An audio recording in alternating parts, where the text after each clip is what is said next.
¿Quién era Pedro y en qué contexto fueron escritas sus cartas? Sé que el apóstol Pedro era de Betsaida. Betsaida era una aldea de pescadores cercana a Capernaum, situada a la orilla del mar de Galilea. Entonces acá vemos un pequeño mapa, y en este mapa acá está el mar de Galilea, y por acá habitaba Pedro. Alguna vez escuchamos que a Jesús también le llamaban de Galilea, el Galileo, ¿verdad? Galileo de los gentiles, justamente porque ustedes se fijan, y a mí me sorprendió esta ubicación, que por acá está Judea, después sigue Samaria, y más arriba viene Galilea. Entonces por acá estaba Pedro, y de acá Jesús lo llamó. En primera de Juan 43-44 vamos a ir recorriendo todo lo que vamos a hablar, lo vamos a leer desde los evangelios. Juan 1, de 43 al 44 dice: el siguiente día quiso Jesús ir a Galilea, y halló a Felipe y le dijo: sígueme. Y Felipe era de Betsaida, la ciudad de Andrés y Pedro. Entonces sabemos por este escrito y por varios escritos que su ciudad natal era justamente esta que estamos nombrando. Pedro tenía una casa en Capernaum, en Galilea. Algunos sugieren que su residencia estaba en realidad en Capernaum y Betsaida era solo su pueblo natal. Pero de esta zona era, y justamente de este mar, era Pedro, donde se desarrollaba Pedro. El apóstol Pedro era hermano del apóstol Andrés. Ambos eran pescadores de profesión.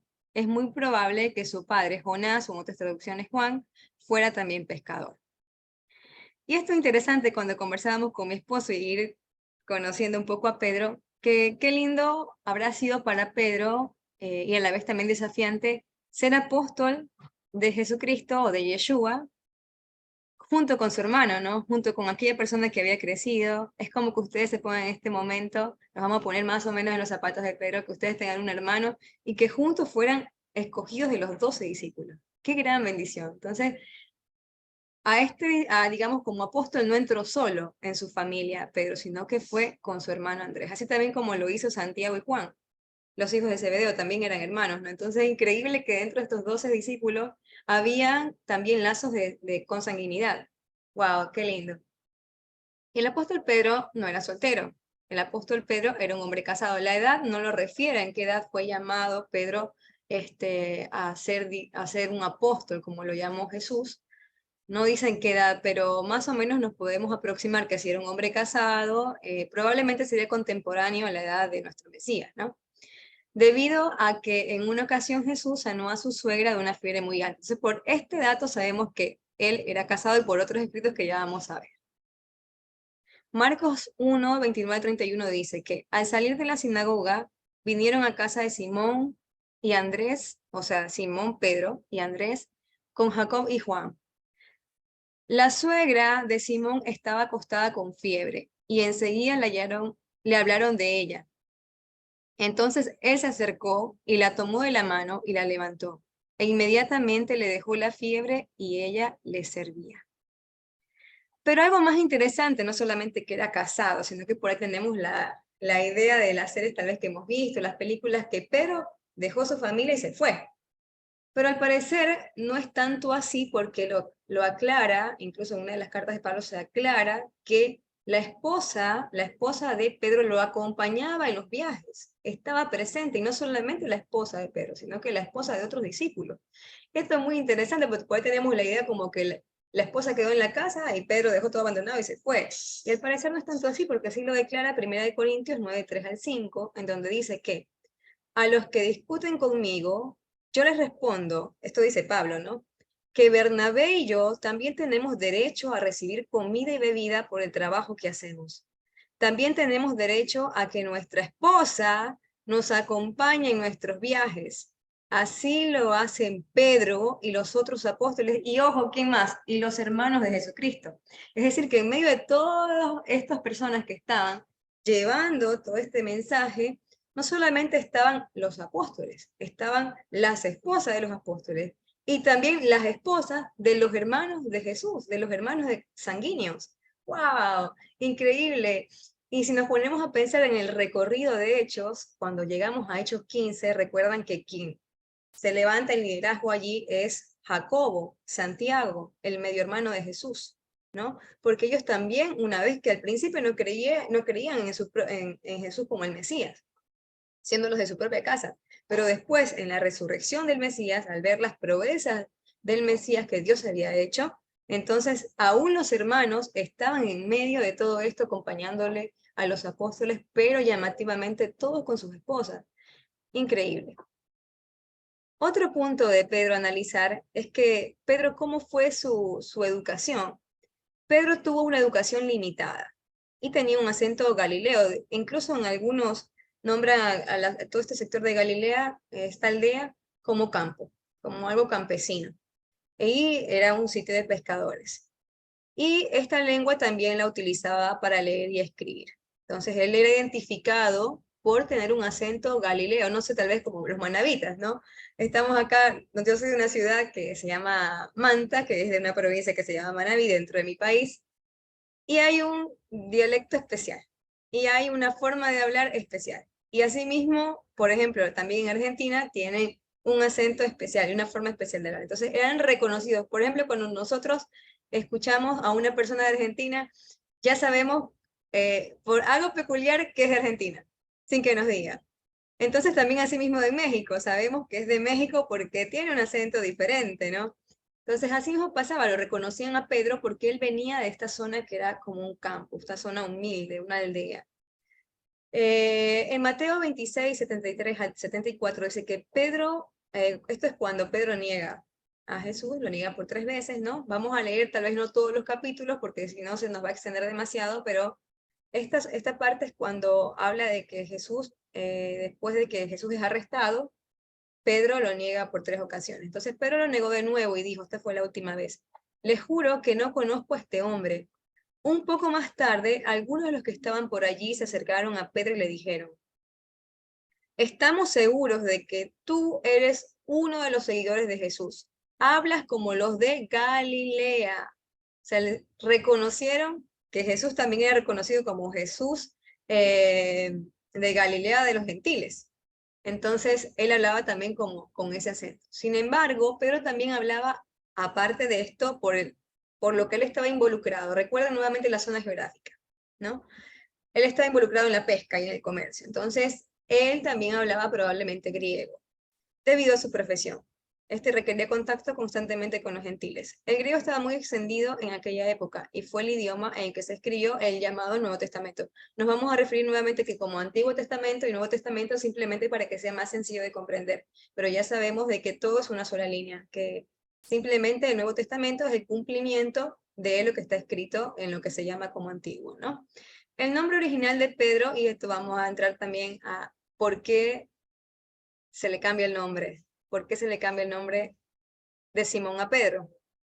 El nombre original de Pedro era Simeón, como el hijo muy parecido al hijo de Jacob, ¿se acuerdan de las tribus? Bueno, Simeón, que proviene del hebreo, utilizado originalmente en algunos textos. Lo podemos escuchar, lo podemos leer, que se lo llamó Simeón, pero en griego, Simón, de la siguiente manera. En Hechos 15, 14 dice, Simón Pedro nos ha contado cómo Dios desde un principio trató bien a los que no son judíos y los eligió para que también formaran parte de su pueblo. Entonces lo llamaban Simón Pedro muchos. En 2 de Pedro 1:1, yo, Simón Pedro, él se reconoce como Simón y Pedro, estoy al servicio de Jesucristo. Cuando Jesús conoció a Pedro, lo llamó Cefas, del arameo Kefas, que significa roca o piedra, que en griego es Petros, es decir, Pedro. En Juan 1:42 podemos leer lo siguiente. Entonces Andrés llevó a Simón a donde estaba Jesús. Cuando Jesús lo vio, le dijo, tú eres Simón, hijo de Juan, pero ahora te vas a llamar Cefas, es decir, Pedro. Entonces, el primer encuentro que tiene, lo narra acá Juan 1:42, Pedro con Jesús, o Simón con Jesús, en ese primer encuentro Dios le declara un propósito a Pedro, a través de cambiarle el nombre. Y ahí mismo, en ese primer encuentro, Dios hace este cambio de nombre, porque ya vamos a ver que más adelante, en otro momento, cuando ya Él lo llama como apóstol, es cuando le vuelve a reafirmar este propósito y a reafirmar el nombre. Entonces vamos a aprender un poquito, o vamos a conocer un poquito de qué significa el nombre Simeón, porque diríamos, ¿por qué se le cambió el nombre, que es tan lindo, que es el nombre de una tribu, de Simeón, o Simón, a Pedro? ¿Por qué razón? O sea, si este nombre tiene un significado bueno, ¿por qué se le cambió el nombre a Pedro? Entonces aquí le pedí ayuda a mi esposo, porque de verdad que se me fue muy difícil de comprender, ya que generalmente te ponen comentarios que te dicen que es un junco, porque tiene un significado de junco, pero cuando vas a las raíces no encuentras tal cosa, entonces tienes que empezar a desglosar la palabra que viene de esta raíz, y la raíz de esta raíz, y la raíz de esta raíz, para llegar a entender qué había más aparte de este nombre. Entonces, Simón, que significa el que oye escucha, acuérdense de Shema Israel, ¿no? Shimeón, Shema. Simón, que oye o escucha, una transliteración del hebreo Shimón, Simeón, como uno de los hijos de Jacob, tal cual. Si bien el nombre claramente significa obedecer, porque eso es lo que significa escuchar y obedecer, ya que la raíz de esta palabra, Shama, significa ello, escuchar y obedecer, es muy llamativo que haya tenido una connotación no tan positiva al ser cambiado su nombre. Por lo que hicimos una revisión para poder comprender por qué este nombre tan bonito es cambiado a Cefas. Pedro, piedra. Alguien firme, porque de hecho fue lo que Dios, el Señor, en Juan 1:42 declaró: tú eres Simón, hijo de Jonás. Tú serás llamado Cefas, que quiere decir Pedro o piedra. Este verso nos hace entender que de entrada Jesús no quería vincularlo más con su pasado nombre y lo que significaba, por lo que, haciendo una revisión, Simón también es relacionado con el término simple o alguien simple.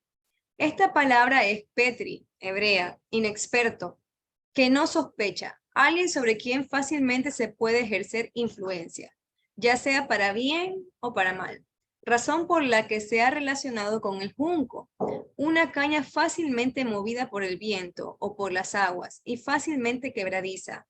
Y esto es fabuloso, porque podríamos relacionar el carácter de Pedro como con alguien no solamente inconstante, sino que fácilmente es quebrado, pero sería sanado por el Mesías, porque está escrito: la caña cascada no quebrará. Isaías 42:3. ¡Wow! Y a veces alguien que además es moralmente débil lo representa. En el Salmo 19:7, por ejemplo, donde aparece esta palabra hebrea y ha sido traducido como sencillo, se refiere a alguien sin experiencia, pero que puede aprender y sacar provecho de la instrucción que se le da. Es decir, que la palabra lo hace firme, como una piedra que se desprende de la roca. Y ahora lo vamos a ver, esta piedra que se desprende de la roca, qué significa más adelante. Entonces, Jesús es la palabra y está haciendo viva la declaración de los salmos. También podría entenderse desde la literalidad. A pesar de que Simón significa el que oye, ahora es llamado Cefas, alguien que aquello lo pone por obra tan firme e imborrable como los hechos escritos en la piedra. Entonces, entenderíamos que desde esta conexión es que se pueden encontrar muchos comentarios de que Pedro fue cambiado su nombre porque antes era débil, antes era simple, antes iba como las olas, iba y venía, era inestable, pero que luego a través de la palabra que hace firme, que nos rectifica, que nos endereza, él sería transformado en una piedra, pero una piedra que se desprende de la roca. En el Nuevo Testamento se puede observar que el apóstol Pedro era llamado de diferentes formas, como lo veníamos viendo. Por ejemplo, el apóstol Pablo lo llamaba Cefas. Eso lo podemos encontrar en 1 Corintios 1:12, 15 y 5, Gálatas 2:9. El apóstol Juan lo llamaba Simón Pedro. Y Marcos lo llamó Simón hasta el capítulo 3 de su evangelio y luego lo llamó Pedro. O sea, cualquiera de las dos formas, él era reconocido, ¿no? Y actualmente, gracias a todas las referencias disponibles tanto en los evangelios como en todo el Nuevo Testamento podemos ver el carácter de Pedro, que lo describía también a través de este cambio de nombre, pero que Pedro, como lo veníamos viendo, era una persona sencilla. Y esto sencillo no tiene que ver con humildad, sino que tiene que ver con que él era, en cuanto a, digamos, a sus conocimientos, una persona sencilla.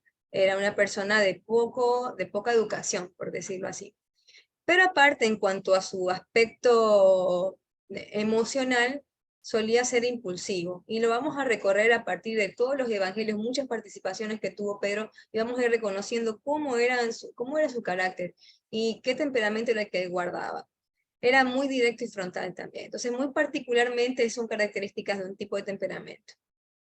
Es muy posible que tuviera una actitud natural para ejercer liderazgo porque era una persona vigorosa y normalmente comunicativa.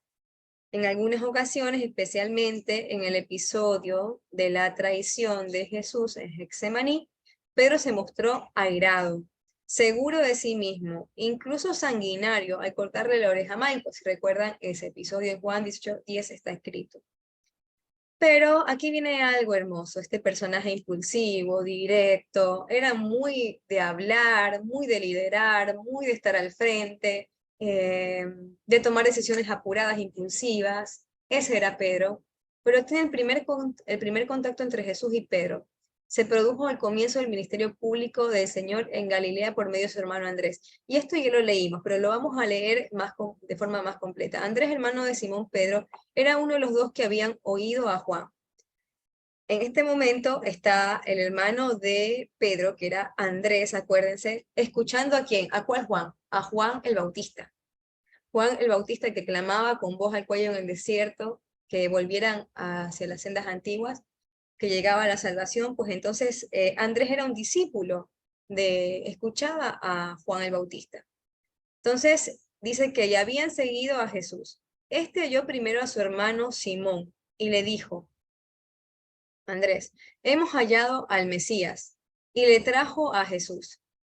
Entonces viene, aquí sí se parece un montón a la serie de Chosen, cuando va con toda la emoción Andrés a decirle a Pedro, encontré al Mesías, ven, tienes que conocerlo. Y mirándole, le lleva a Pedro hacia Jesús, y mirándole Jesús dijo: tú eres Simón, hijo de Jonás. Tú serás llamado Cefas, la primera vez que lo ve, el primer encuentro.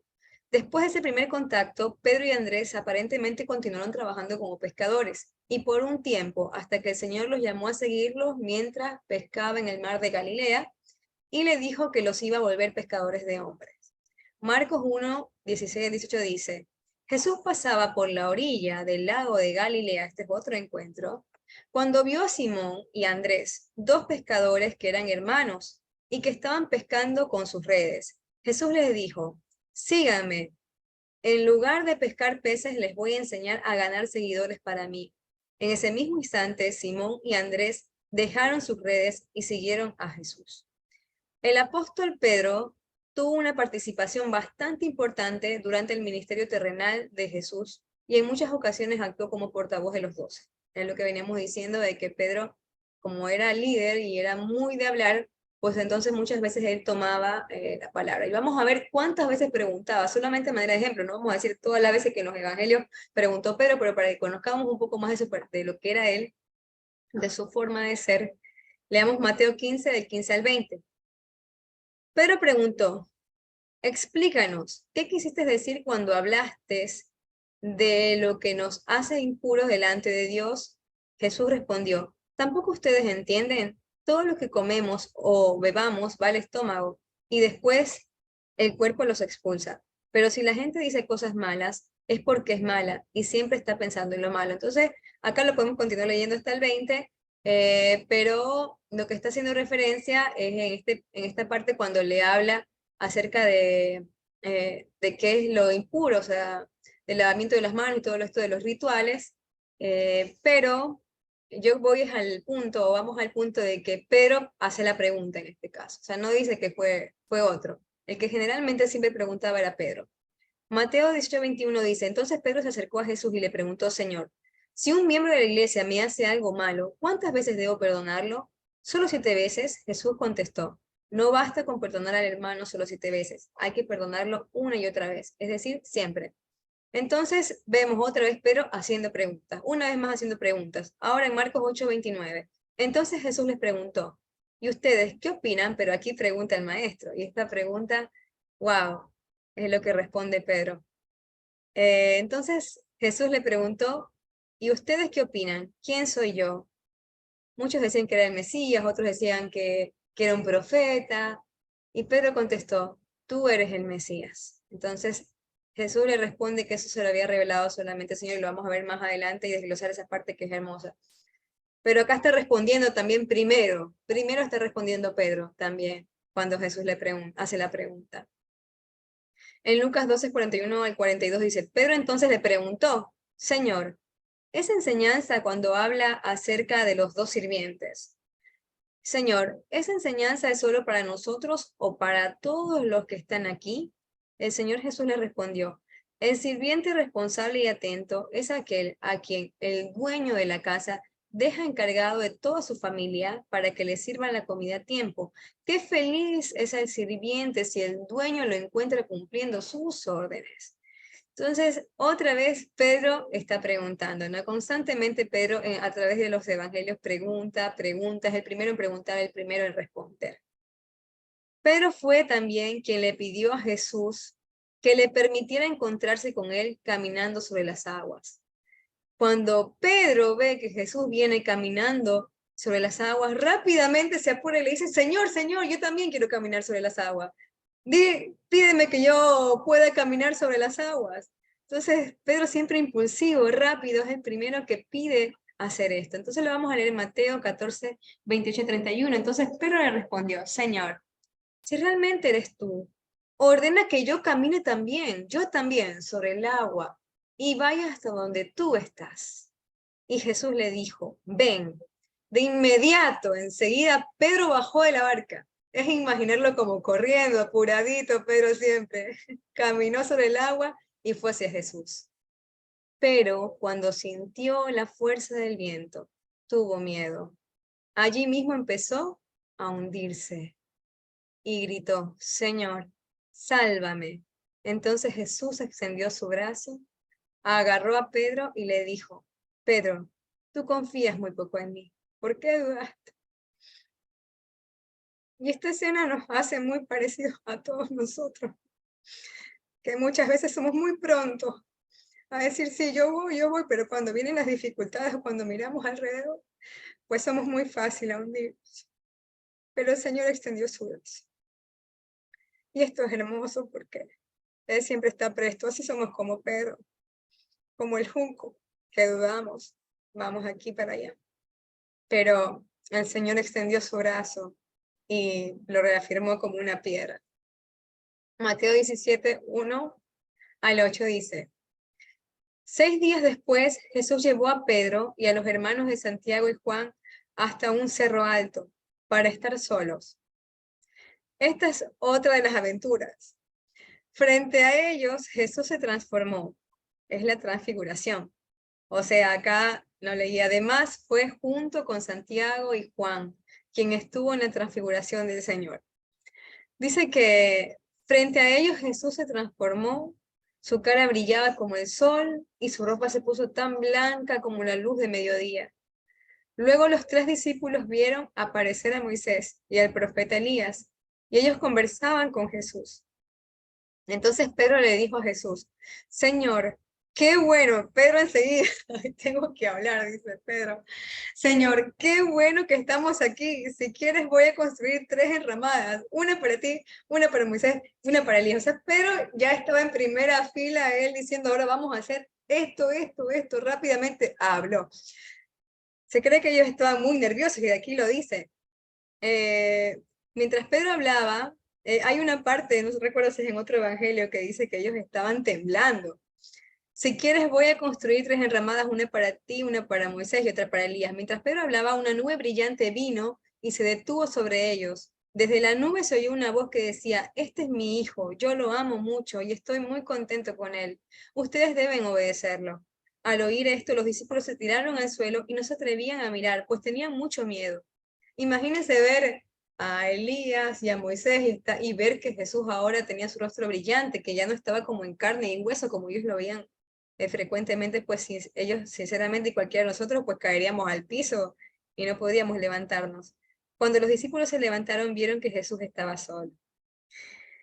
Entonces, ¿qué características de Pedro? ¿No? Que también ante las circunstancias de sorpresa, él rápidamente reacciona y responde y toma decisiones, ¿no?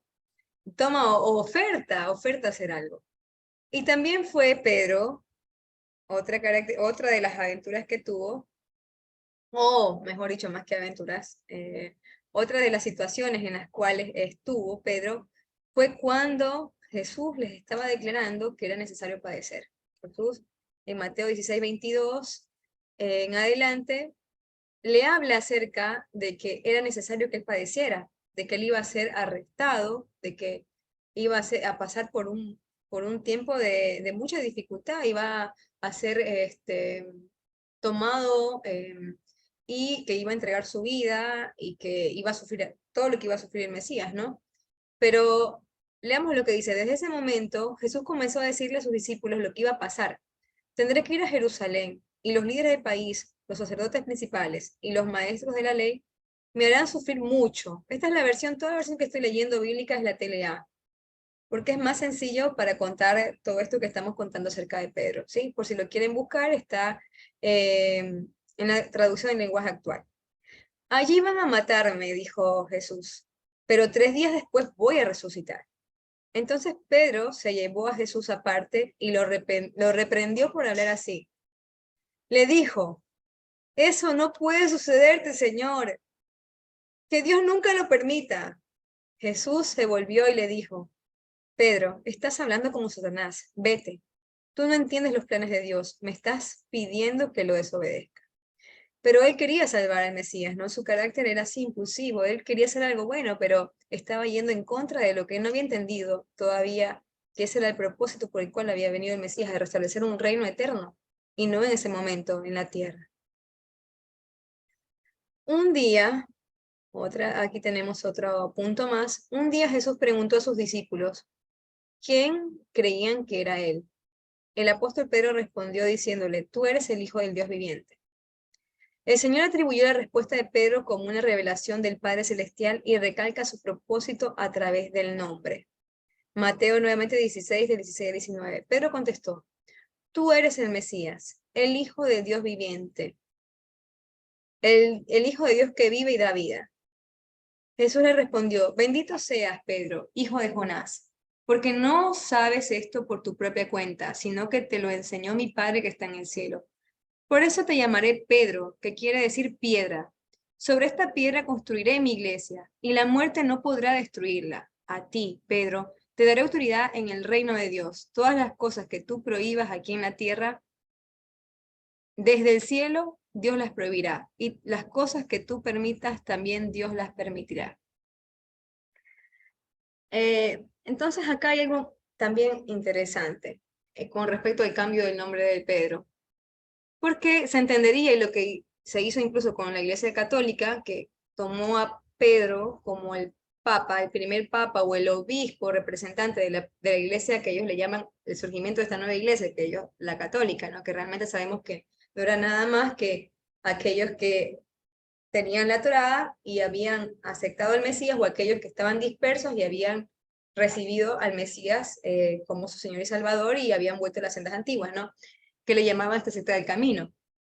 Pero para la Iglesia Católica es el surgimiento, a través de este dicho, toman estos versículos para torcerlos y decir que Pedro es el primer papa. Y de ahí viene todo el papado que supuestamente representa el lugar de Pedro, el lugar que le da aquí el Mesías a Pedro. Pero es interesante porque cuando le dice, si vamos a buscar cada una de estas palabras, le dice piedra en este sentido, sobre esta piedra construiré mi iglesia. Realmente acá piedra es roca, porque son dos palabras diferentes, roca y piedra. A Pedro le llama piedra, pero lo fundamenta sobre una roca. Cuando hace esta referencia, sobre esta roca construiré mi iglesia, no es que se referencia a Pedro, Imagínense que Dios hubiera construido sobre Pedro una iglesia. No fue así. Es sobre lo que está testificando Pedro. Pero está diciendo, tú eres el Mesías. Entonces, sobre esto que dice, esta declaración que dice Pedro, tú eres el Mesías, es sobre la cual Jesús está diciendo que sobre este fundamento, que yo soy el Mesías, construiré mi iglesia. Y interesantemente, la palabra piedra se desprende, es una característica, o sea, la palabra piedra, o la piedra, mejor dicho, la piedra se desprende de la roca. Una piedra es una parte de la roca. Entonces, lo que está queriendo decir aquí es que Pedro es una parte de esa roca, y ese fundamento es el Mesías. Entonces Pedro sale como una piedra de la roca que es Mesías. Entonces, si lo entendemos desde este contexto, pues entonces ahora sí lo podemos comprender de por qué Pedro no es que es el Papa, ni es el Supremo Papa, ni el Padre de la Iglesia Católica. Esto fue toda una torcedura que hizo la Iglesia Católica para poder montar un liderazgo falso, ¿no? Después de esta revelación, el Señor dijo la siguiente frase: yo te digo que tú eres Pedro, y sobre esta piedra edificaré mi iglesia. Frase muy famosa y de la cual la religión católica hizo una doctrina que no es bíblica. Entonces ya nos queda claro que no es que Pedro fue el primer obispo, ¿no? Y de hecho, vamos a ver características posteriores de Pablo, y las vamos a analizar en cuanto a los milagros, porque después de que el Mesías, en Hechos, cuando recorrimos todo el libro de los Hechos, vimos algunos de los milagros que hicieron los apóstoles, especialmente Pedro, y como Pedro en algún momento hasta su sombra sanaba, ¿no? Pero él no le dio crédito, o él no recibió digamos, los aplausos de los milagros. Él siempre llevó todo a que el poder era de Dios, muy diferente, o sea, él no permitió que nadie se arrodillara delante de él, no así el que es supuestamente el vicario de Cristo y el representante de Pedro, que es el Papa, ¿no? Que hay que postrarse delante de él, que hay que arrodillarse ante él, que le besan la mano, que va en un superauto, que todos lo reconocen. No, Pedro llevó siempre la atención hacia el Mesías. Entonces, vamos diferenciando bien de dónde sale esta doctrina, lo falsa que es esta doctrina, y vamos buscando la verdad, ¿no? A través de las escrituras. Sigamos. El apóstol Pedro, junto con el apóstol Juan, también fueron los encargados de organizar la última cena en Jerusalén antes de la muerte de Jesús. Lucas 12:8. Además, fue el único discípulo que estuvo en primera fila para defender a Jesús, pero el único discípulo que se negó a que Jesús le lavara los pies también. Pero cuando el Señor le dijo de la importancia y la necesidad de hacerlo, pidió un baño completo. Entonces vemos que acá está Pedro, que le dice, Jesús, te voy a lavar los pies, pero Pedro se niega a hacerlo. Y mis hijos, los estoy viendo, los saludo. Me estaban saludando, bueno. Entonces, además fue el único discípulo que negó a Jesús, además fue el único discípulo que se negó a que Jesús le lavara los pies. Pero cuando el Señor le dijo de la importancia y la necesidad de hacerlo, pidió un baño completo. O sea, no me laves solo los pies, báñame todo. Características de Pedro. Juan 13:6-9. Cuando le tocó el turno a Pedro, este le dijo, si él había lavado los pies a todos, por lo menos a algunos antes de Pedro, este le dijo a Jesús, Señor, no creo que tú debas lavarme los pies. Jesús le respondió, ahora no entiendes lo que estoy haciendo, pero después lo entenderás. Pedro le dijo, nunca dejaré que me laves los pies.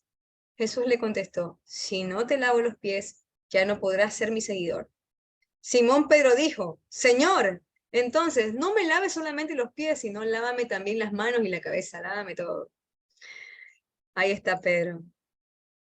Y como venía diciendo, que a pesar de que Pedro fue el primero en defender, bueno, vemos que fue el que le cortó la oreja a Malco, intentando esta vez defender físicamente a Jesús.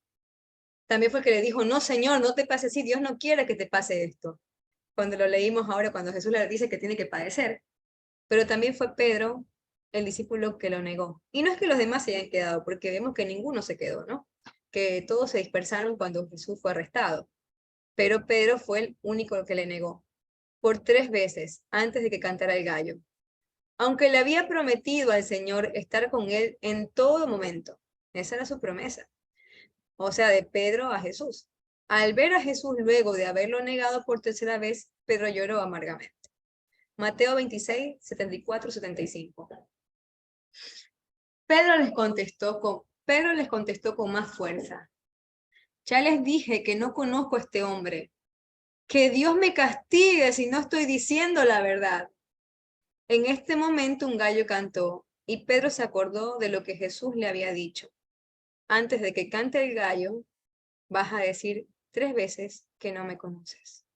Entonces Pedro salió de aquel lugar y se echó a llorar con mucha tristeza.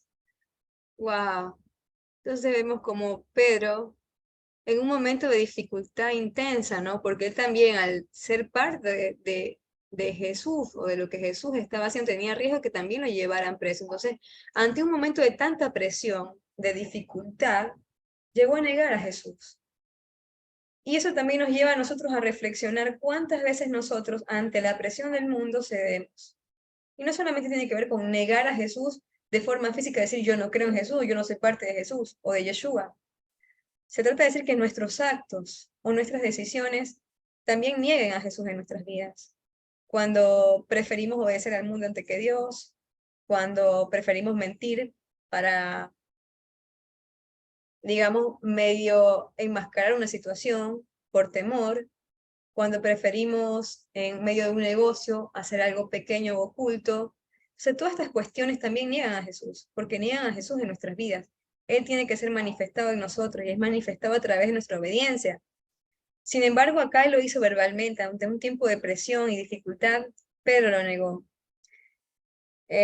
Pero cuando él se dio cuenta que, así como se lo había advertido Jesús, lloró amargamente. Entonces, en primer parte, él estaba muy decidido a defender a Jesús. Pero después, cuando ya el momento se puso dificultoso y cuando vio que se lo llevaron a Jesús, él se sintió solo y llegó a negar a su maestro. Pero a pesar de eso, es increíble que fue el único que lo negó, el que quiso defenderlo, el único que lo niega, pero es increíble que es el primero que lo ve resucitado. Jesús se le apareció al apóstol Pedro de forma resucitada personalmente y antes que a los otros 10 apóstoles. ¡Wow! Qué privilegio que tuvo Pedro, ser el primero que lo viera. Y lo vamos a leer en Lucas 24, 33 a 34, que dice así. En ese mismo momento regresaron a Jerusalén. Allí encontraron reunidos a los 11 apóstoles, junto con los otros miembros del grupo. Los que estaban allí les dijeron, Jesús resucitó. Se le apareció a Pedro. Jesús resucitó. Se le apareció a Pedro. En 1 Corintios 15, 3 al 6, dice, lo primero que les enseñé fue lo mismo que yo aprendí. Esto habla Pablo. Que Jesús murió en lugar de nosotros, que éramos pecadores. Tal como lo enseña en la Biblia, fue sepultado y después de 3 días, Dios lo resucitó. Primero se le apareció ¿a quién? A Pedro. Y después a los 12 apóstoles. Luego se le apareció a más de 500 de sus seguidores a la vez. Impresionante, ¿no? Y acá me acabo de dar cuenta de otro detalle, que Pablo dice que se le apareció a los 12 apóstoles, ¿no? Creo que habían quedado 11 porque Judas ya no estaba. Pero después escogieron a Matías, ¿no? Una de dos. O se le apareció también a Matías, o se le apareció a Pablo, que fue el 12º apóstol. Entonces, cualquiera de las dos cosas es aceptable. El apóstol Pedro fue quien predicó en el día de Pentecostés. Acuérdense cuando hablamos en el capítulo 1, el capítulo 2, cuando es el día de Pentecostés. ¿Quién toma liderazgo ahí? Sabemos claramente que cuando empezamos a estudiar Hechos, el líder era Pedro. Más adelante cambian las cosas porque de Hechos 15 se ve que el que toma liderazgo es el medio hermano de Jesús, que es Jacobo, Santiago, pero hasta entonces Pedro era líder. En aquella ocasión, después de la predicación del Evangelio, se convirtió en una multitud cercana a 3.000 personas. Hechos 2:14. Pedro, durante los primeros años de la iglesia primitiva, fue el líder de la iglesia en Jerusalén. Sin embargo, se puede observar que Santiago, el medio hermano de Jesús, después de haber creído, porque al principio no creían sus hermanos, propios hermanos de Jesús no creían en él, fue quien dirigió el concilio de Jerusalén. Hechos 15, eso lo encontramos en Hechos 15, el concilio de Jerusalén. Pedro, como líder de los apóstoles, fue quien expuso la necesidad de reemplazar a Judas Iscariote y elegir otro hombre testigo ocular del misterio terrenal de Jesús. Eso está en Hechos 1:26. O sea, fue el que se dio cuenta rápido, falta un apóstol, vamos a cogerlo. El apóstol Pedro llegó a tener tanta unción llegó a tener Pedro, este hombre que negó a Jesús, que se hundió en las aguas, llegó a tener tanta unción de Dios que se produjeron grandes milagros, entre ellos algunos extraordinarios, como que su propia sombra sanara enfermos, o sea, no tenía que ni tocarlos. Dice que ponían a los enfermos a medida que él pasaba, porque ellos creían que hasta la sombra de Pedro, cuando él pasaba, la sombra de Pedro sanaba a los enfermos. Hechos 3, 5 al 8. Aquel hombre los miró atentamente, pensando que iba a darle algo. Estamos en la parte cuando Pedro sana el cojo de nacimiento. Sin embargo, Pedro le dijo, no tengo oro ni plata, pero te voy a dar lo que sí tengo. En el nombre de Jesucristo de Nazaret te ordeno que te levantes y camines. Enseguida Pedro lo tomó de la mano derecha y lo levantó. En ese mismo instante, las piernas y los pies de aquel hombre se hicieron fuertes y de un salto se puso en pie y empezó a caminar. Sin más, entró en el templo con Pedro y Juan, caminando y saltando y alabando. ¿A quién alababa Pedro? No, alababa a Dios. Entonces, acá está uno de los primeros milagros de Pedro. Hechos 5:15. La gente sacaba a los enfermos en camas y en camillas y los ponía en las calles por donde Pedro iba a pasar, con la esperanza de que por lo menos su sombra cayera sobre alguno de ellos y los sanara. Entre los milagros más extraordinarios del apóstol se encuentra la resurrección de la discípula Dorcas. ¿Se acuerdan de Dorcas? Alguna vez incluso nuestra hermana, a ver, se me fue ahorita, a veces soy mala, se me escapan, se me fugan los nombres en un segundo. Habló acerca de Dorcas, una enseñanza muy buena que siempre se me quedó grabada. Nuestra hermana Matildita, tan querida, pero en este momento se me había fugado el nombre.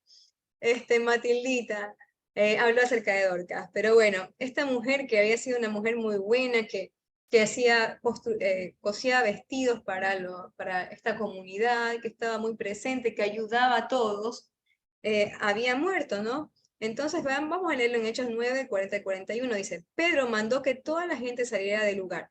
Aquí, en esta escena, cuando ven que Pedro estaba cercano a este lugar donde estaba Dorcas, le piden a Pedro de favor que vaya porque había muerto esta mujer que les había hecho mucho bien, con la esperanza de que hiciera un milagro, de que Dios hiciera un milagro a través de Pedro. Entonces dice que Pedro mandó que toda la gente saliera del lugar. Luego se arrodilló y oró al Señor. Después de eso se dio la vuelta hacia donde estaba el cuerpo de Tabita, porque se llamaba Dorcas o Tabita, cualquiera de los dos nombres. Y le ordenó, Tabita, levántate. Ella abrió los ojos, miró a Pedro y se sentó. Pedro le dio la mano para ayudarla a ponerse de pie. Luego llamó a los seguidores de Jesús y a las viudas y les presentó a Tabita viva. Sin embargo, Pedro siempre daba el mérito a Jesús. Entonces, increíble esto. Imagínense para Pedro, ya no solamente que el milagro fuera sanar enfermos, sino también resucitar muertos. Impresionante la unción que Dios derramó sobre este apóstol. Bueno, pero siempre dando la gloria y la alabanza al Mesías. Y esta es una diferencia que lo que habíamos remarcado cuando hablamos acerca de que Dios le dice a Pedro que tú eres piedra y sobre esta roca edificaré mi iglesia, ¿no? Es lo que veníamos hablando, que es muy distinto a la figura que supuestamente se tomó de Pedro a través del papado, en donde el mérito se lo lleva ¿a quién? Se lo lleva a la iglesia, ¿no? Entonces me refiero a la iglesia católica. Hechos 3, 11, 13, 16 dice que sin separarse de Pedro ni de Juan, el hombre siguió caminando. La gente corrió asombrada tras ellos hasta otra entrada, conocida como el portón de Salomón. Este es el mismo milagro de Pedro cuando levanta este cojo de nacimiento. Y los rodeó. Al ver eso, Pedro le dijo, amigos israelitas, porque ¿qué pasaba? Que después de que este hombre fue sanado, ya la gente quería empezar a postrarse y rendirle culto a Pedro, ¿no? Entonces, pero Pedro le dice, tranquilos, esperen un momento. Sin separarse de Pedro ni de Juan, el hombre siguió caminando, el del milagro. La gente corrió asombrada tras ellos hasta la otra entrada, conocida como el portón de Salomón, y los rodeó. Lo empezaron a rodear. Al ver eso, Pedro les dijo: amigos israelitas, ¿qué les sorprende? ¿Por qué nos miran así? ¿Acaso creen que nosotros sanamos a este hombre con nuestro propio poder? Nuestros antepasados, Abraham, Isaac y Jacob, adoraron a Dios. Y ese mismo Dios es quien nos ha enviado a Jesús como Mesías y nos ha mostrado lo maravilloso y poderoso que es Jesús. Nosotros confiamos es en el poder de Jesús. Y como todos ustedes vieron, esa confianza es la que ha sanado completamente a ese hombre. Dicho de otra forma, nosotros no hicimos nada. Es el poder de Jesús. El apóstol Pedro fue quien le predicó el evangelio a Cornelio y a su familia en Cesarea. Hechos 10 del 1 al 45. Entonces, encontramos que también Pedro participó en esto de lo que también se ha torcido tanto, este tema de cuando él ve este lienzo que desciende del cielo y que desde ahí mata y come, y desde ahí vamos a comer todo lo malo, lo que venga, porque ya Dios santificó los alimentos y no fue así. Pues sabemos que Pedro, esta visión que tuvo Dios, fue Dios diciéndole a Pedro de que aceptara y fuera con esta familia de Cornelio, porque ellos iban a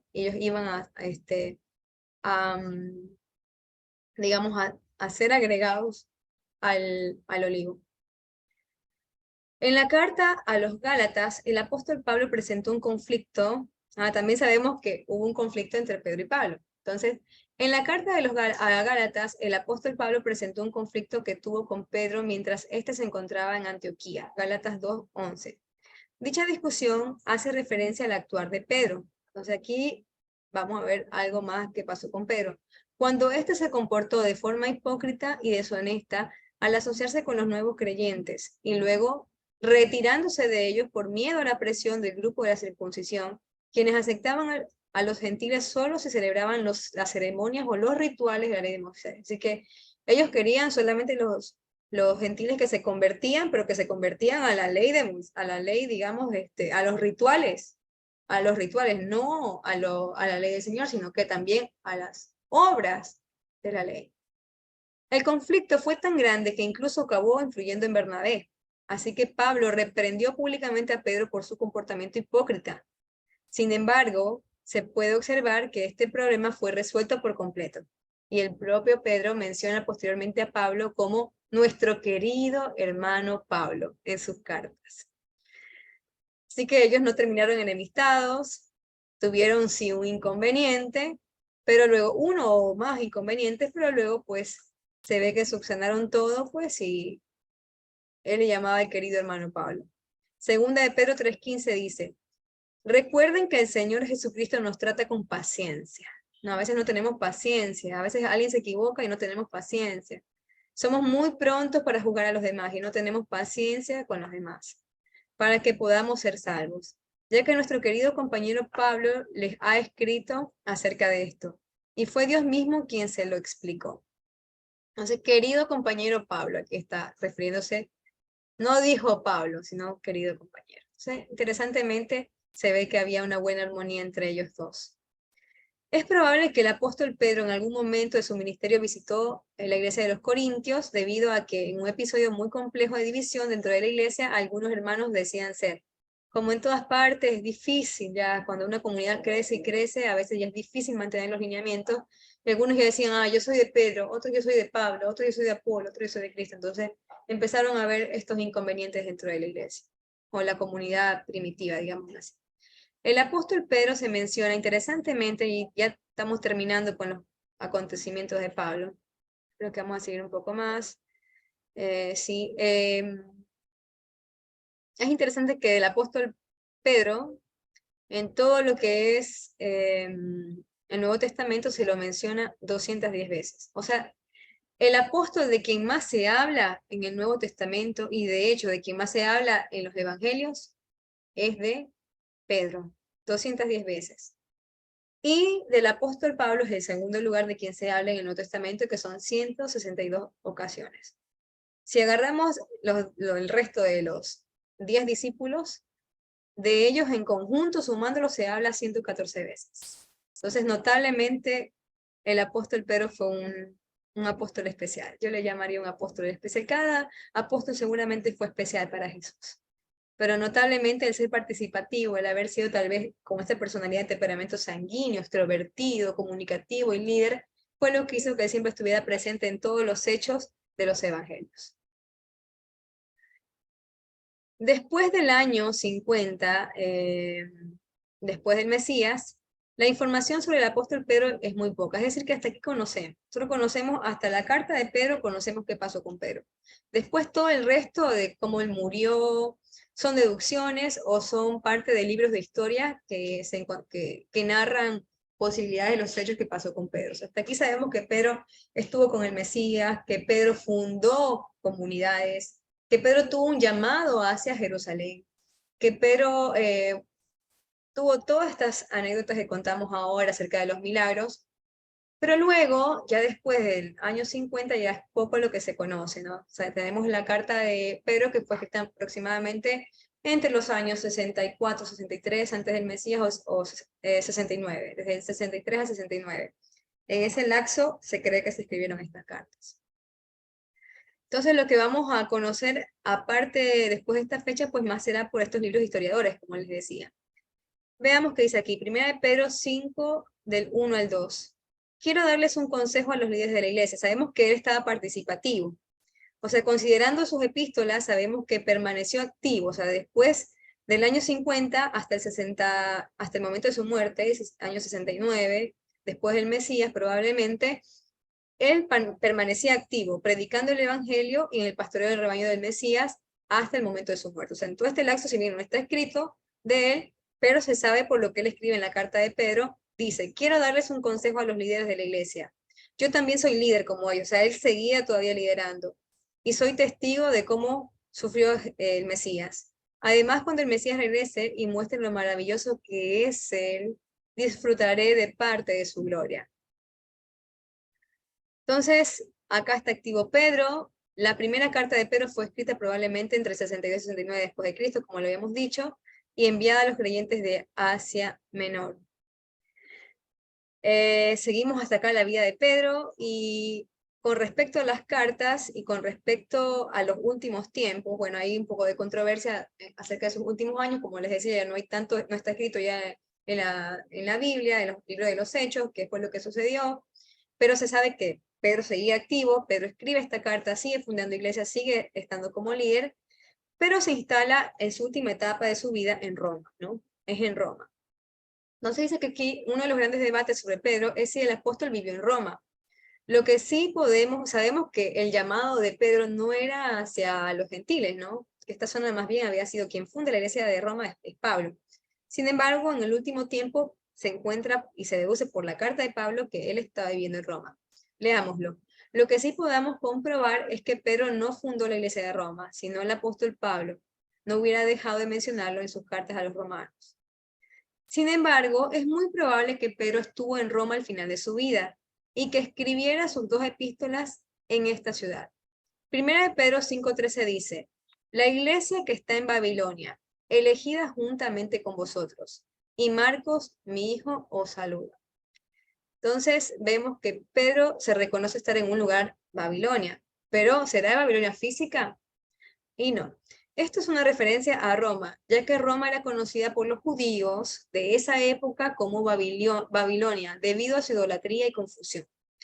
En Apocalipsis 17, 1 al 6, dice, y la mujer que has visto es la gran ciudad que reina sobre los reyes. ¿Quién reinaba en el tiempo de Juan? Roma, ¿verdad? De la tierra. Entonces vino uno de los 7 ángeles que tenían las 7 copas y me dijo, ven, te voy a mostrar el castigo que les espera a esta gran prostituta, que es conocida también así, gran ramera, que está sentada a la orilla de muchos ríos. Los reyes del mundo se unieron a ella para adorar a dioses falsos, y la gente del mundo hizo lo mismo. Luego, en la visión que me mostró el Espíritu de Dios, el ángel me llevó al desierto. Allí vi una mujer sentada sobre un monstruo de color rojo. Este monstruo, de 7 cabezas y 10 cuernos, tenía escrito por todo el cuerpo nombres que le ofendían a Dios. Aquella mujer vestía ropas de color púrpura y rojo.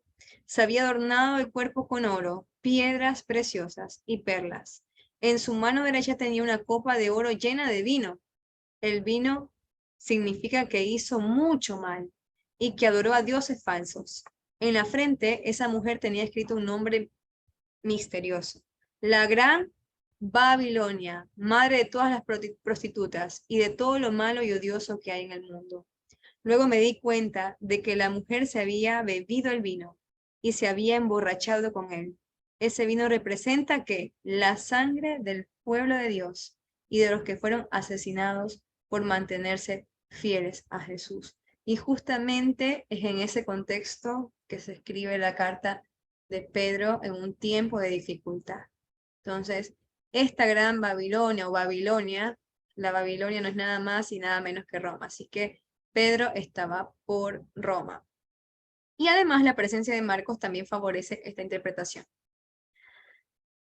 Ahora, como les decía que no tenemos mucho ya sustento en la Biblia, hemos recorrido todos los pasajes, lo hemos fundamentado con la palabra de Dios. Ahora vamos a encontrar algunas cosas que se cree porque están escritas en libros de historiadores, de escritores de aquella época, ¿sí? De acuerdo con la epístola de acuerdo con la epístola a los Gálatas, Pedro se trasladó a Antioquía, donde Pablo lo encontró más tarde. Esto está en Gálatas 2:11. Según los escritos de Orígenes y de Eusebio, de Cesarea, en su historia eclesiástica, Pedro habría sido el fundador de la iglesia de Antioquía. Después de haber fundado la iglesia de Antioquía, fue a Roma a predicar el evangelio. Nos encontraríamos como en ese tiempo. Y él también, después de presidir la iglesia en Antioquía, presidió en la iglesia de Roma hasta su muerte. Pero sabemos que lideraba aquí era Pablo. Lo que pasa es que también hubo un lapso entre la muerte de Pablo y la muerte de Pedro. Existe una tradición muy antigua y uniforme dentro del cristianismo, según la cual el apóstol Pedro fue martirizado en Roma alrededor del año 68-69, al igual que Pablo. Tertuliano, un escritor del año 200 después de Cristo, o sea, más lejano, ya estamos hablando del tercer siglo, defendió tal información, y Orígenes, otro escritor más, historiador, afirmó que Pedro fue crucificado al revés. Una información también presente en algunos libros apócrifos. Tertuliano describe que Pedro sufrió la muerte similar a Jesús. Entonces, no sabemos a ciencia cierta cómo murió Pedro, pero por estos escritos de historiadores.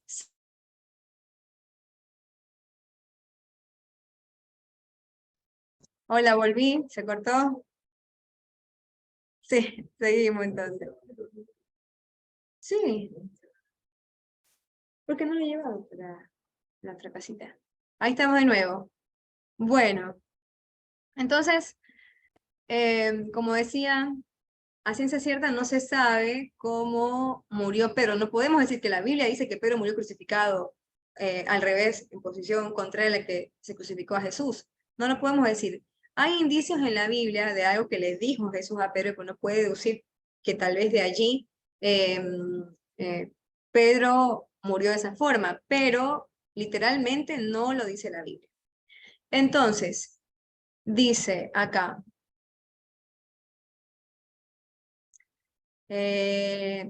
Tertuliano describe que Pedro sufrió una muerte similar a de Jesús, diciendo lo siguiente.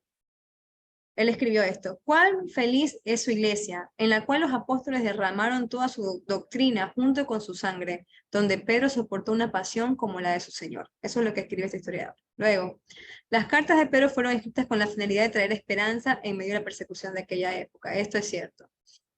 Y lo vamos a ver.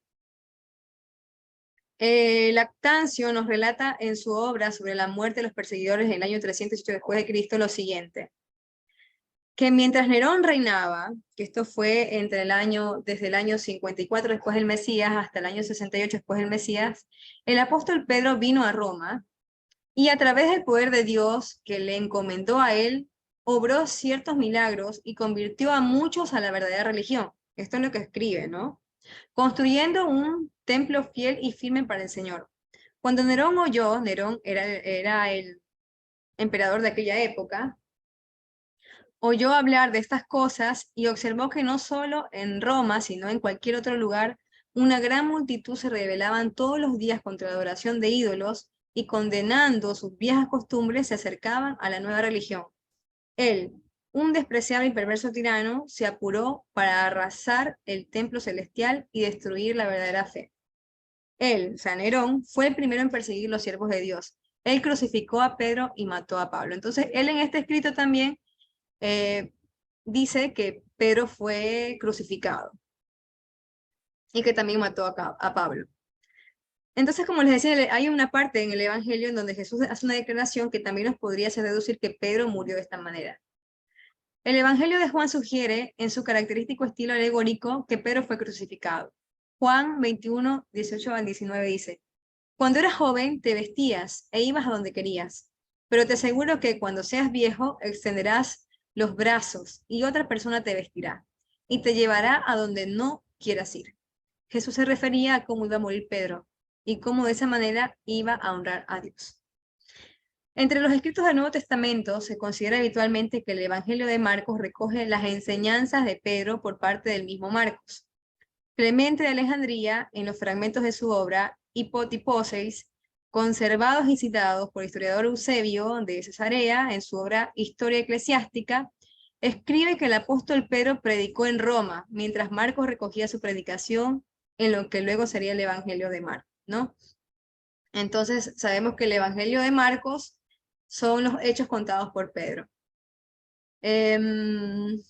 Se piensa que Pedro tal vez escribió, y aquí viene otra situación más, con respecto a que, sí, bueno, Pedro en teoría sería como el autor del Evangelio de Marcos, por decirlo así, ¿no? Porque él fue quien cuenta los hechos y los escribe Marcos, los detalla Marcos más adelante, ¿no? Pero con respecto a las cartas de Pedro, incluso también hay controversia de que si fueron escritas realmente por Pedro, sobre todo con la segunda carta. En el tiempo en el que fue escrito, se piensa que Pedro tal vez escribió esta carta justo después del martirio de Pablo por el año 64-69. Si nosotros abrimos nuestras Biblias, vamos a encontrar que en la primera página nos aproxima una fecha en la que fue escrita esta carta y que se la dio a Silas. Pedro, lo encontramos en 1 de Pedro 5, primera de Pedro es aquí, 1 de Pedro 5:12. Silas me ha ayudado a escribirles esta breve carta. Yo lo considero fiel seguidor de Jesucristo y alguien en quien se puede confiar. Entonces, esta primera carta, si bien, ya lo vamos a ver también, fue escrita por Pedro, o sea, fue, digamos que salió del corazón de Pedro, se ve que hubo otras personas ayudándole a escribir. Así como el Evangelio de Marcos son los hechos que contó Pedro acerca del Mesías, en las cartas de Pedro también no las escribió solo, sino que hubo participación de otros colaboradores, por lo cual también algunos dicen que no fue escrita por Pedro, porque es una carta muy brillante, es una carta que es muy rica en cuanto a su escrito literario, entonces dicen que no pudo haber sido Pedro. Pero también entendamos de que no solamente escribió Pedro, más allá de que Dios había cambiado ya a Pedro, sino que también participaron otros colaboradores en cuanto a su escritura. Sé que la paternidad literaria de primera y segunda de Pedro se discute actualmente, y muchos niegan que Pedro escribiera la carta, pese a que esta carta empieza diciendo, o sea, Pedro declara, esto de que no fue escrito por Pedro iría en contra de lo que está escrito en la carta, porque Pedro dice, yo Pedro, que soy enviado a Jesucristo, debido a soy enviado a Jesucristo, en el capítulo 1 de primera de Pedro, se refiere de esta manera.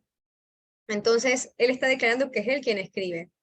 Pero debido a su riqueza literaria, como les decía, y que Pedro ya venía con este antecedente de ser un hombre sencillo, recordemos que era de Galilea, que tenía este dialecto galileo, que era, digamos, era un hombre poco culto, de poca educación, pues creen que no podía ser capaz de escribir una carta con estas características. O cuando ustedes la leen, se asombran, es realmente hermosa. Hechos 4:13 dice, todos los de la Junta Suprema, es decir, los gobernantes, estamos aquí, nos vamos a ir a ver si realmente fueron colaboradores o también fue que Jesús hizo una obra diferente. Porque cuando Jesús está con nosotros, cambiamos, ¿no? Se nos pega lo que tiene Jesús. Entonces, dice que en este tiempo fue cuando nuevamente ya había pasado esto del milagro de la sanidad del cojo, y que entran al templo, y que todo lo rodea, y bueno, él dice, no es conmigo, es el poder de Dios, pero después todo esto se corre, y entonces lo llaman los líderes digamos, los gobernantes, los líderes, incluso estaba aquí también Caifás, estaba presente dentro de ellos, para saber qué era lo que había sucedido. Entonces dice que todos los de la Junta Suprema se sorprendieron de oír a Pedro y a Juan hablar sin ningún temor, a pesar de que eran hombres sencillos y de poca educación. Se dieron cuenta entonces que ellos habían andado con Jesús. Entonces, andar con Jesús nos cambia. Entonces, ellos habían aprendido las enseñanzas de Jesús y sin duda también ellos habían cambiado aún en su forma de hablar y comunicar el evangelio, ¿no? El evangelio del poder, que es la palabra del Señor, la Torá. Por otro lado, la evidencia sustancial, tanto interna, si hacemos como una interrogación de la carta y le hallamos el contexto de donde fue escrita y de la iglesia primitiva, favorece la autoría de Pedro de estas cartas. O sea, Pedro escribió estas cartas, aunque digan que no, Pedro escribió estas cartas. La carta fue dirigida ¿a quién? Fue dirigida, como fue una carta, como si todas las cartas de Pablo tenían, era un receptor. La carta fue dirigida a los cristianos en Ponto, Galacia, Capadocia, Asia y Bitinia. Esto al parecer incluía la mayor parte de Asia Menor, actual Turquía. Los creyentes de estas áreas estaban sufriendo persecución. Entonces aquí vamos a entrar al contexto. Pedro escribió una carta para una comunidad que está pasando por dificultad. Ya veníamos viendo que hubo un hombre que se llamaba Nerón, que era el emperador romano, era un hombre malvado, y que este hombre, en medio de sus delirios, cometió algo terrible y después culpabilizó a los que, realmente a los judíos, pero tenía un contexto. ¿Por qué estaba escribiendo Pedro esta carta a esta comunidad? Los creyentes de esta área estaban sufriendo persecución debido a su fe, y Pedro describió a los destinatarios como a los elegidos de Dios en la diáspora. O sea, siempre hubo diáspora entre el pueblo de Dios, los cuales eran términos normalmente reservados para los judíos. Por otro lado, Pedro declaró que los destinatarios previamente habían seguido el evangelio de la vida vana que habían heredado de sus antepasados. Es decir, que si bien eran judíos dispersos. La persecución de los cristianos, aquí empezamos, con Nerón, en el año 64-67, fue muy severa en Roma y sus alrededores. Aunque el ejemplo del emperador movió a los enemigos de los creyentes en todas las partes a aprovecharse del más ligero pretexto para perseguirlos, se quemaba a los creyentes en los jardines de Nerón cada noche. Un comentario dice que en realidad no era solamente a la nueva secta, a los del camino, a quienes persiguieron y mataron, sino a todos los judíos, ya que Nerón aprovechó sucesos narrados en la Torá, en donde había caído fuego del cielo para culpabilizarlos por el incendio en Roma. Yo ahora les voy a poner un video donde vamos a ver qué fue lo que sucedió, pero se los resumo así. Como les decía, Nerón tuvo como un delirio, era un hombre muy malvado, en donde él tenía muchas ansias de poder y de querer formar una Roma diferente. Y para construir un palacio gigante y una Roma distinta, un coliseo mayor, él decidió quemar la ciudad de Roma. Pero como ya sabía la gente, o sea, el pueblo de Roma, sabía que este hombre tenía toda esta ambición, lo culpabilizó a él de este incendio. Sin embargo, tenía que buscar a alguien, a quien poderle echar la culpa. Entonces, él a quien enroló con este incendio fue justamente a los judíos. O sea, no solamente a los judíos cristianos, digámoslo de esta forma. O sea, no solamente a aquellos judíos que habían aceptado a Jesús como el Mesías, a esta nueva comunidad, los del camino, esta nueva comunidad que se había levantado, que son de las que se habla en todo el libro de los Hechos, sino que también a los judíos. ¿Por qué? Porque ellos habían escuchado que en la Torá, y que también entre ellos hablaban esto de fuego que cae del cielo. O sea, había un antecedente de fuego que caía del cielo. Números 11 al 1 dice, y el pueblo comenzó a quejarse. Estamos en números ahora, vamos para atrás, vamos a la Torá. El pueblo comenzó a quejarse en la adversidad a oídos del Señor. Y cuando el Señor oyó, se encendió su ira Y el fuego del Señor ardió entre ellos y consumió un extremo del campamento. Entonces algo había pasado con el fuego del cielo. Entonces él dice, no, no, no, yo no fui.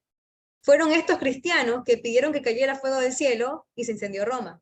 Fue la forma como él encontró desenrolarse de lo que él había provocado.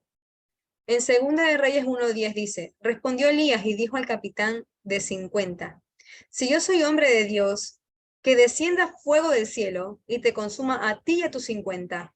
Entonces descendió fuego del cielo y lo consumió a él y a sus 50. Esto fue en el tiempo del reinado de Ocosías. Ocosías, que fue un rey también perverso, que cuando enfermó, mandó a consultar al Dios, en vez de consultar a Dios de Israel, mandó a consultar al Dios de los moabitas. Y en medio de este camino se encuentra Elías con estos soldados. Y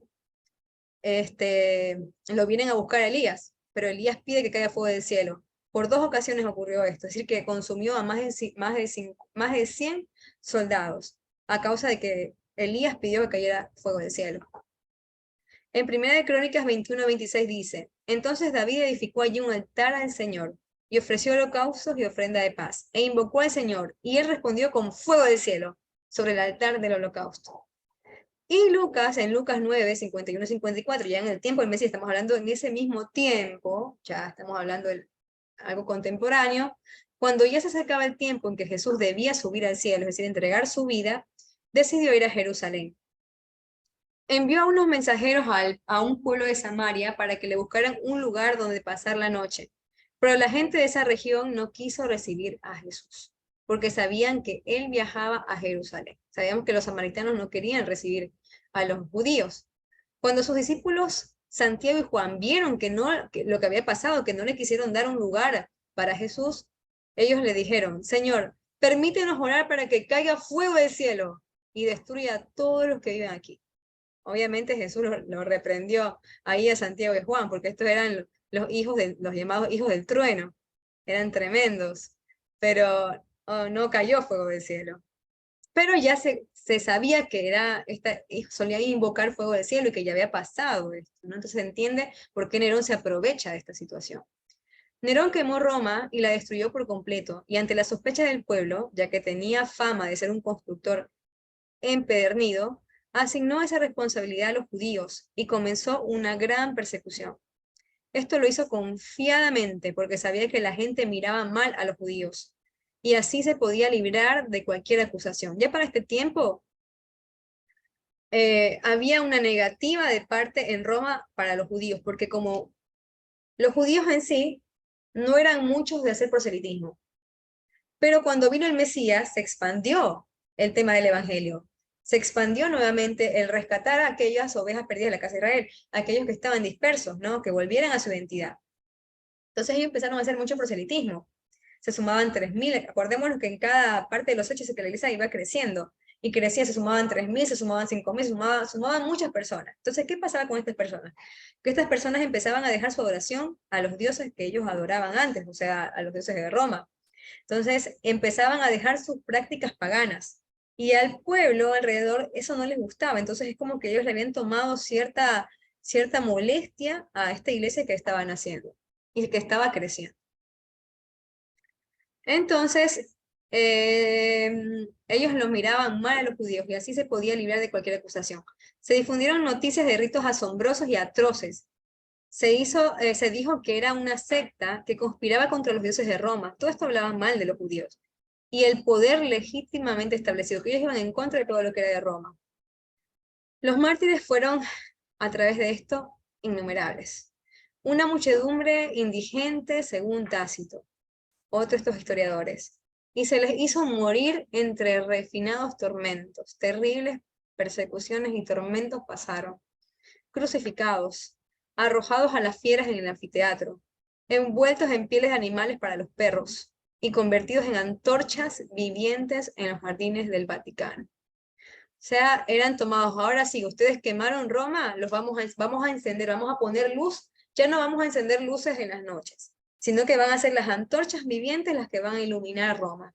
A ese punto llegaron. No solamente fue con los judíos que amaban a Jesús, también fue con los judíos en general. Entonces, igualmente, como toda historia y controversias, cada vez que uno entra a leer esto, no, fue así, no, fue así, fue así. Entonces uno tiene que ir sumando los hechos y viendo... ay,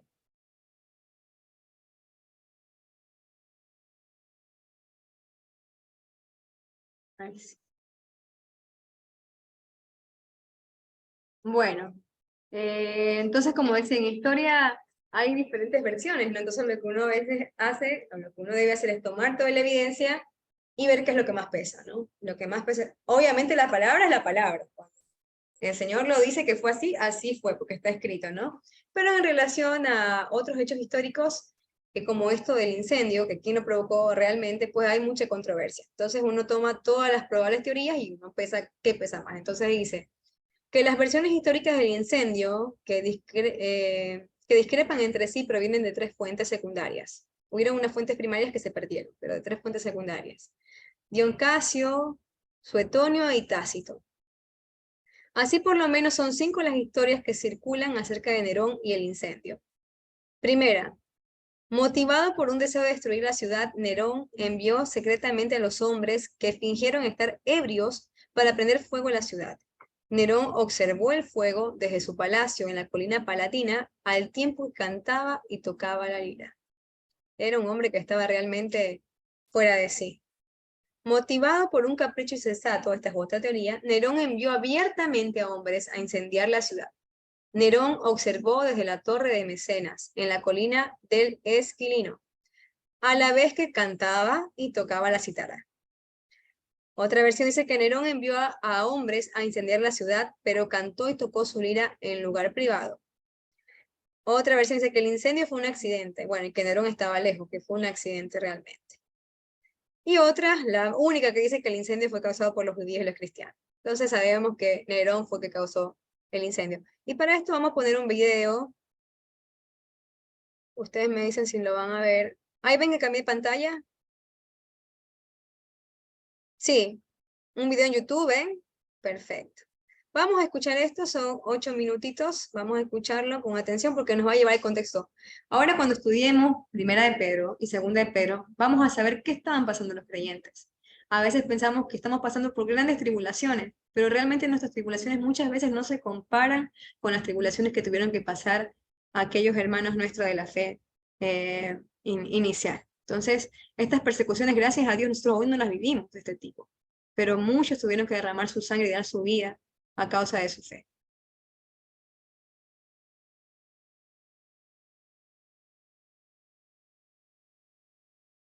Bueno, entonces acá vimos toda esta locura de este emperador y cómo terminó culpabilizando justamente a esta secta de los del camino, y realmente, como lo habíamos visto, que profundizando más fue a todos los judíos.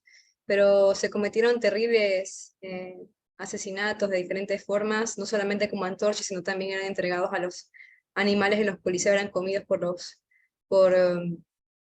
leones en los coliseos y todo lo que nombraba allí. Bueno, fue toda esta persecución que vivieron ellos, ¿no? Entonces, desde el incendio hasta que se llevó a cabo todo esto, pasaron igualmente un tiempo, y es justamente este tiempo en el cual se escribió esta carta. Entonces, ahora entendemos un poco más por qué Pedro dice lo siguiente, 1 Pedro 1, del 6 al 7. Por eso, aun cuando por algún tiempo tengan que pasar por muchos problemas y dificultades, alégrense. La confianza que ustedes tienen en Dios es como el oro. Así como la calidad del oro se pone a prueba con el fuego, la confianza que ustedes tienen en Dios se pone a prueba con los problemas. Si ustedes pasan la prueba, su confianza será más valiosa que el oro, pues el oro se puede destruir. Así, cuando Jesucristo aparezca, hablará bien de la confianza que ustedes tienen en Dios, porque una confianza que ha pasado por tantas pruebas merece ser alabada. La primera carta de Pedro es similar a la carta de Santiago, si vemos están en ese orden y son muy parecidas porque es una carta muy práctica. Nos va a dar mucho ánimo y mucha esperanza. De hecho, el fundamento de esta carta es la esperanza. El tema específico de la carta es la importancia de la esperanza, ya que esta te da la posibilidad de superar cualquier prueba. Y Descubre la Biblia, me gustó cómo lo ha distribuido, y lo vamos a ver en los siguientes estudios, que el capítulo 1 va a hablar de la esperanza de la elección divina. Y eso es algo que ya lo vamos a estudiar, pero que da mucha esperanza, porque si Dios nos escogió, si es así que Dios nos predestinó y Dios nos escogió, sabremos que el Señor terminará la obra que empezó. Es con lo que iniciamos esta charla, que Dios terminará lo que Él empezó. Esa es nuestra confianza y nuestra esperanza, que a pesar de que vienen las pruebas, que a veces aprobamos, a veces no aprobamos, a veces sentimos de que vienen las pruebas y volvemos a fallar en lo mismo, de que la obra que el Señor empezó, si hubo una elección divina, esa es mi esperanza, que el Señor va a terminar y completar esa obra. El capítulo 2 y 3 y 4 habla cómo permanecer en la esperanza, y después de que uno ya desarrolla la esperanza, pues ahora sí puede compartir a otros, porque si uno no desarrolla esperanza y uno no desarrolla confianza en Dios, pues es difícil que uno podamos transmitir a otras personas esperanza y confianza, si nosotros mismos pues no tenemos esperanza. Bueno, hasta aquí terminamos el estudio de Pedro.